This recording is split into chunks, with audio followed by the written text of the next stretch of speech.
In the small village of Pathanpur, there was a well-known tale about an old bus route, Route 33. The story went that no driver or passenger dared to take the last bus of the night, which left at 11:30 p.m. They believed the route was haunted by the spirit of a woman, Nisha, who had met a tragic fate years ago. It all began in 1998, when Nisha, a young woman, was returning from her parents' house in the next village. She boarded the last bus to her home. However, the bus driver, in a fit of rage after a quarrel with his family, took a detour through the dense Tulsivan forest. The forest was feared for its eerie silence and stories of dark spirits. The bus was empty, except for Nisha, and she felt uneasy, sensing something was terribly wrong. She pleaded with the driver to stop, but he ignored her and drove deeper into the forest. Hours later, only the bus emerged from the forest. Nisha was never seen again. From that night on, it's said she haunted Route 33, looking for a way home. Years passed, and people began avoiding that last bus. But for Deepak, the new bus driver in Pathanpur, these were mere superstitions.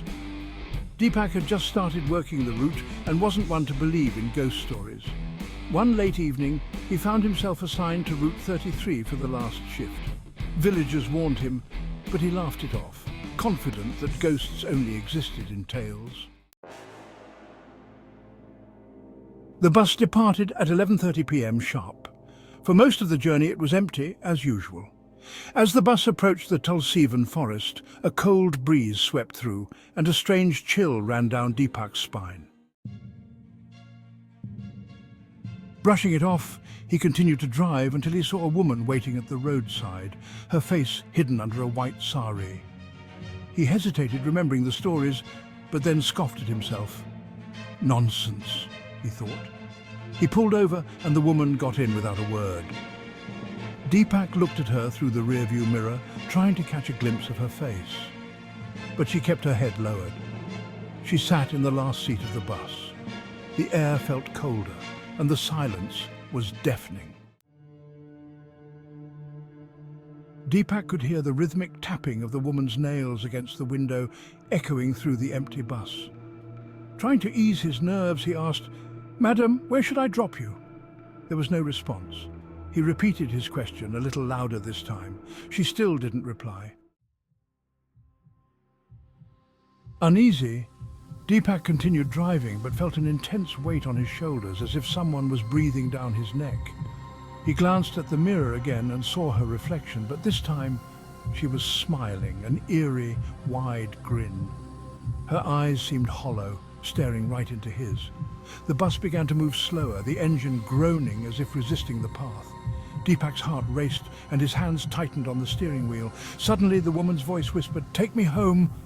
Her tone was cold and lifeless. Panic surged through Deepak and he gripped the steering wheel tighter, trying to stay focused. "Where is your home, madam?" he asked, voice trembling. The woman's grin widened and she said softly, "Where you left me, years ago." In a flash, the bus lights flickered, and Deepak saw the forest road morph in his mind. He wasn't driving anymore. The bus seemed to have taken a life of its own, heading towards a dark trail in Tulsivan. The woman stood up, slowly making her way to the front of the bus. Deepak's eyes widened with terror as she walked past the empty seats, her feet making no sound. When she reached his seat, she leaned in close and whispered, "You should have stopped when I asked you to." Deepak's eyes filled with horror as he saw the woman's face, a decayed, skeletal visage with empty eye sockets that seemed to stare into his soul. The next morning, the villagers found the bus abandoned at the edge of Tulsivan forest. There was no sign of Deepak except for the driver's seat, which had deep claw marks on the armrests, as if someone had gripped them in sheer terror. The air inside the bus was ice cold, and on the last seat a white sari was neatly folded with a faint trail of muddy footprints leading into the forest. From that day on, no one dared to drive the last bus on Route 33, and the villagers whispered that the spirit of Nisha had found her next victim. They say if you drive through Tulsivan late at night and see a woman in a white sari waiting, do not stop, or she might ask you to take her home.